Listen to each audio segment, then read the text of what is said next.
Hey y'all, welcome back to my channel. I'm Rocio and this is Reese's Rizzos. For those of y'all who are tuning in for the very first time, welcome. Subscribe, please.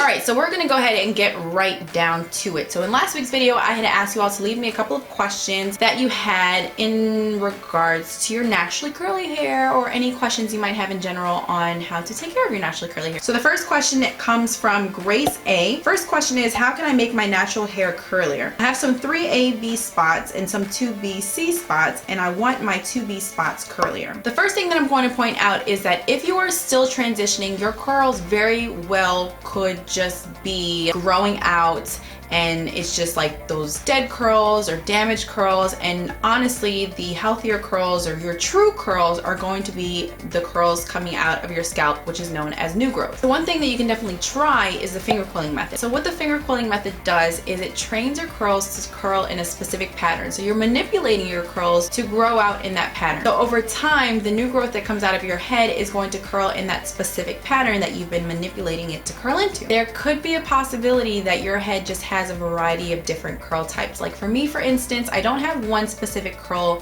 type or curl pattern. I have a variety of threes. I've got 3A, a little bit 3B, and then right in the back of my head I have 3C. And I try for the life of me to get all of my curls to curl in that same exact pattern.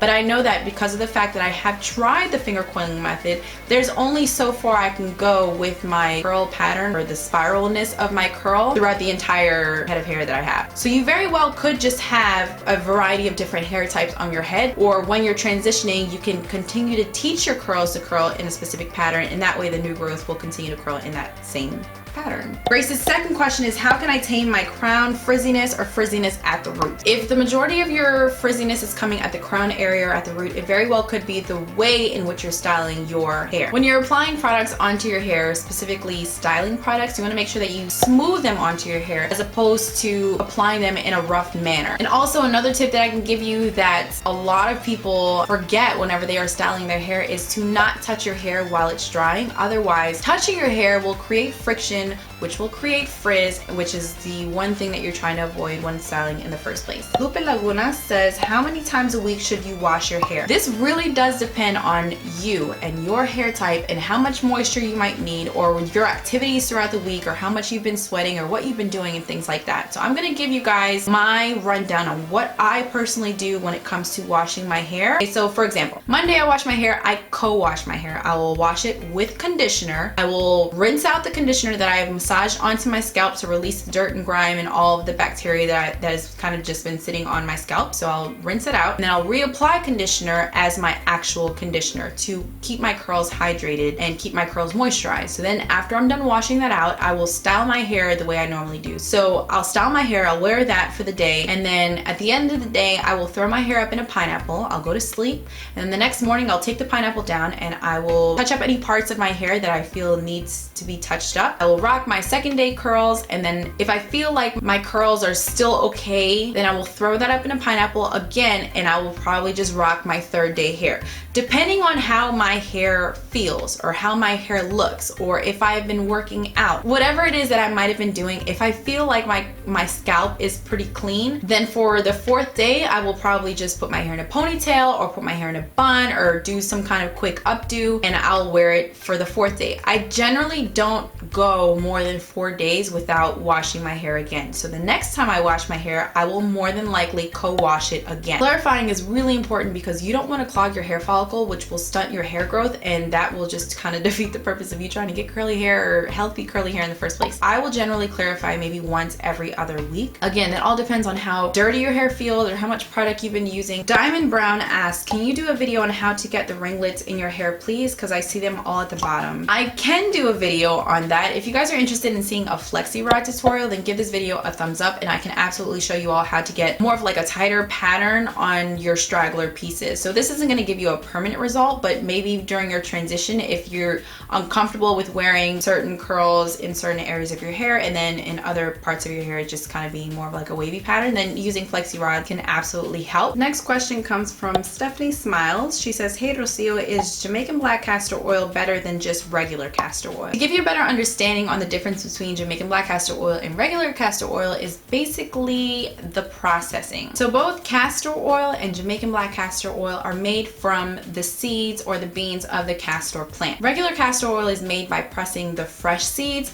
while Jamaican black castor oil is roasted first and then pressed. When the bean is roasted, it creates an ash which gives the Jamaican black castor oil a darker color as opposed to the regular castor oil being more of like a yellowish, more of a clearer color. There's been a lot of hype about Jamaican black castor oil and its all-purpose healing benefits. Some people say that it's no different than castor oil when it comes to the benefits and when it comes to your results. Some people say that they would prefer Jamaican black castor oil over regular castor oil. Me personally, I like Jamaican black castor oil better than regular castor oil. I think the smell is not as potent as the regular castor oil. I feel like the regular castor oil is a lot thicker and a lot heavier, and when I apply it to my hair, it just feels really sticky. It feels weighed down. I almost feel like I'm tugging on my hair. Sometimes I feel like if I apply it onto my hair, because of the fact that it's so sticky, that I might be pulling out some of my hair. Jamaican black castor oil, I like to heat it up, which kind of thins it out a little bit more and makes it even easier to apply to my hair. I have tried castor oil in the past. I've used it on my hair,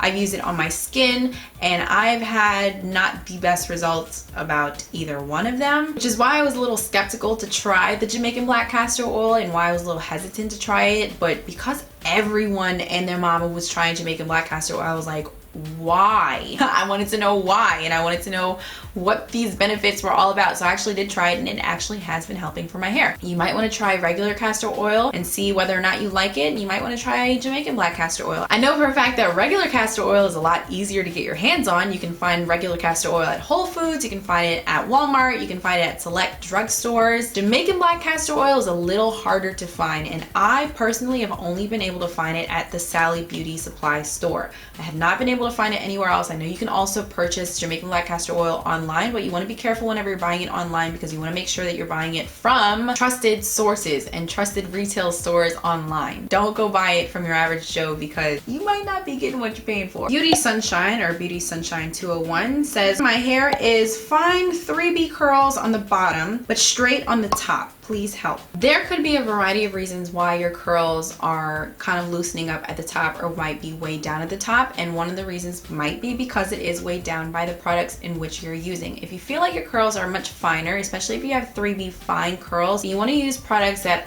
won't weigh your hair down as much. If you choose to use a curl enhancing cream or some kind of styling cream that will enhance or define your curls, make sure that you go light on the cream. And if you need more moisture, then go a little bit more on the leave-in conditioner. So if you feel like your curls might fall under the 3B finer category, go in with the leave-in conditioner. If you feel like you need moisture, apply that as much as you feel you need, and then go light on a styling cream. You can always go a little bit more on gels or on mousses because they won't weigh your hair down as much. So try that out. Try out a variety of different products because it might just be the products in which you're using that are weighing your curls down. Also, if you happen to be adding oils to your hair when you're styling, make sure that you use a lightweight oil like jojoba oil or coconut oil. Both of them are very light. Coconut oil, I have mentioned in the past that I'm not too crazy about during certain seasons because in the cooler months then the coconut oil hardens, but in the summer months it's okay to use coconut oil on your hair. Just make sure that you go light on the oil, light on your styling cream. You can go more on your mousse, more on your gel if you feel like you need more definition, but always